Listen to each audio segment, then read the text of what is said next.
আজকে আমরা জানবো রাজনৈতিক দল ও স্বার্থগোষ্ঠীর মধ্যে পার্থক্য সম্পর্কে। এক, রাজনৈতিক দলের প্রধান উদ্দেশ্য হলো সরকারি ক্ষমতা দখল করা, কিন্তু স্বার্থগোষ্ঠীর উদ্দেশ্য হলো সরকারি নীতি ও কর্মসূচিকে গোষ্ঠী স্বার্থের অনুকূলে প্রভাবিত করা। দুই, রাজনৈতিক দলের লক্ষ্য হলো বৃহত্তর জাতীয় স্বার্থ সংরক্ষণ, অন্যদিকে স্বার্থগোষ্ঠীর উদ্দেশ্য হলো সংকীর্ণ গোষ্ঠী স্বার্থ সংরক্ষণ। তিন, প্রতিটি রাজনৈতিক দলের সুনির্দিষ্ট রাজনৈতিক মতাদর্শ থাকে, কিন্তু স্বার্থগোষ্ঠীর সুনির্দিষ্ট কোনো রাজনৈতিক মতাদর্শ থাকে না।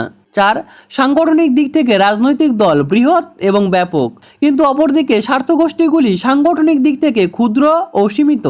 পাঁচ, রাজনৈতিক দলের সাংগঠনিক কাঠামো সাধারণত ক্রমচ্ছ বিন্যস্ত, কিন্তু স্বার্থগোষ্ঠীর সাংগঠনিক কাঠামোর ক্ষেত্রে সুনির্দিষ্ট কোনো রূপ লক্ষ্য করা যায় না। রাজনৈতিক দলের কাজকর্ম ও কর্মপদ্ধতি প্রকাশ্য এবং প্রচারমূলক, কিন্তু স্বার্থগোষ্ঠীর কাজকর্মের বেশিরভাগ অংশটাই গোপনীয়তার মধ্যে থাকে।